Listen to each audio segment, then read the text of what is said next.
السلام علیکم میرے عزیزو قارب، میرے عزیزو، میں ہوں افتخار افی، پیارے پاکستان کے سٹی آف لو لاہور سے۔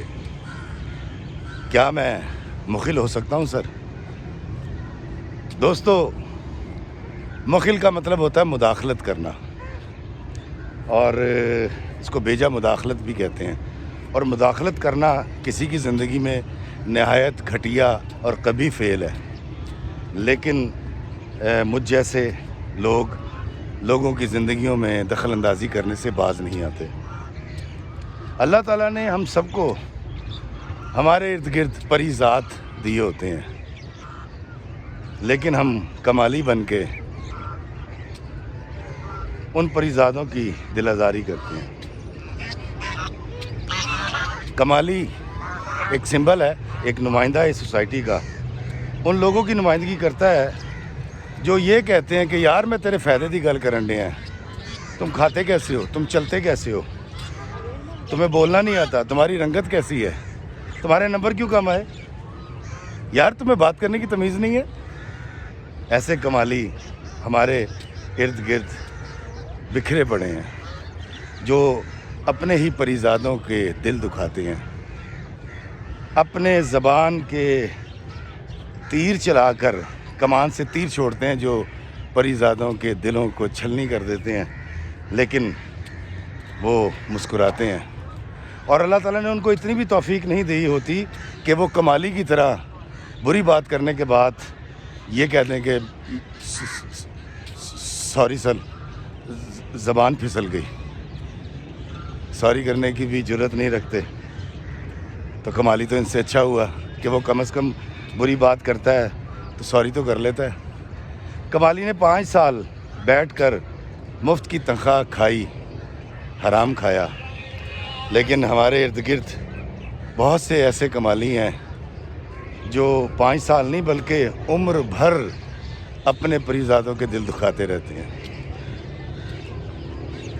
اور کمالی کی طرح معذرت بھی نہیں کرتے۔ اللہ نے ان کو توفیق نہیں دے رکھی ہوتی کہ وہ اپنے کیے پر شرمندہ ہوں یا معافی مانگ لیں۔ پریزاد نے کمالی کو ایک بہت اعلیٰ درجے کی بات سمجھائی تھی کہ دیکھو کمالی، قارون کا خزانہ بھی ملے تو اس کے عوض اپنی عزت نفس مت گنوانا، کیونکہ عزت نفس زیادہ اہم ہوتی ہے۔ اب دیکھنا یہ ہے کہ کمالی اس بات کو آگے چل کے سمجھے گا، سمجھ پائے گا، نہیں سمجھ پائے گا، لیکن اس نے 5 سال تنخواہ کھائی تھی۔ ہم تو عمر بھر اپنے پریزادوں کے ساتھ زیادتیاں کرتے ہیں۔ پریزاد نے کمالی سے کہا تھا، سیٹھ رحمان جیسے سوداگروں کی دلالی چھوڑ دو کمالی، اور مجھ جیسے کئی ناہنجار بے وقوف کمالی اپنے قریبی رشتوں کی، اپنے قریبی پریزادوں کی محبتوں کی دلالی کرتے ہیں، لیکن شرمندہ نہیں ہوتے۔ کمالی بہت اچھا ہے، معافی مانگ لیتا ہے، شرمندہ ہو جاتا ہے، اس کے چہرے کے ایکسپریشن بدل جاتے ہیں اور اس کو احساس ہوتا ہے کہ اس نے کچھ غلط کہہ دیا، لیکن مجھ جیسے کئی ناہنجار حقیقی زندگی کے کمالی، ان کو اللہ نے یہ شرف ہی عطا نہیں کیا کہ وہ غلطی کرنے کے بعد نادم ہوں اور سر جھکا کے معافی مانگ لیں۔ دوستو، اس کمالی کو پکڑنا ہے، یہی اندر کا چور ہے، یہی بکل مار کے ہمارے اندر بیٹھا ہوا ہے۔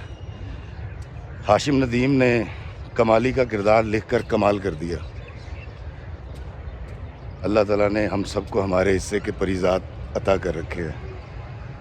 آنکھیں کھولیں، محبت کی آنکھ سے دائیں بائیں دیکھیں، ساس کے روپ میں، بہو کے روپ میں، شوہر بیوی کے روپ میں، افسر سبارڈینیٹ کے روپ میں، دوستوں کے روپ میں، ہمسائے کے روپ میں، جا بجا کمالی پریزاد بکھرے پڑے ہیں، لیکن ہم غلطی سے ان پریزادوں کو پہچان نہیں پاتے اور ان کو کمالی سمجھ کر دھتکار دیتے ہیں۔ دوستو، اگر اس کمالی سوچ کی بیخ کنی نہ کی گئی تو یقین جانیے کہ ہمارے ارد گرد کے پریزاد جو ہم سے محبت کرتے ہیں، جو ہماری راحتیں پیدا کرنا چاہتے ہیں، جن کی رنگت تھوڑی سی تو کالی ہوتی ہے لیکن وہ دل کے بڑے صاف اور شفاف ہوتے ہیں. ان پریزادوں کو پہچانیں. وہ آپ کے ماں باپ، وہ آپ کے بہن بھائی، شوہر بیوی، کوئی بھی ہو سکتا ہے. کیونکہ میں نہیں چاہتا کہ اگر ہمارے پریزاد جو ہمارے اللہ نے ہمیں عطا کر رکھے ہیں ان کو اگر ہم نے ناراض کر دیا اور پریزاد ہمیں چھوڑ کر چلے گئے تو پھر پیچھے بچے گا صرف کمالی.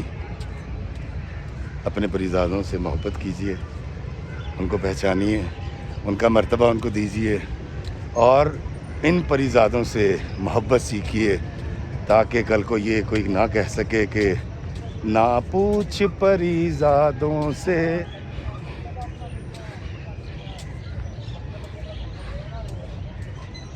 یہ ہجر کیسے جھیلا ہے.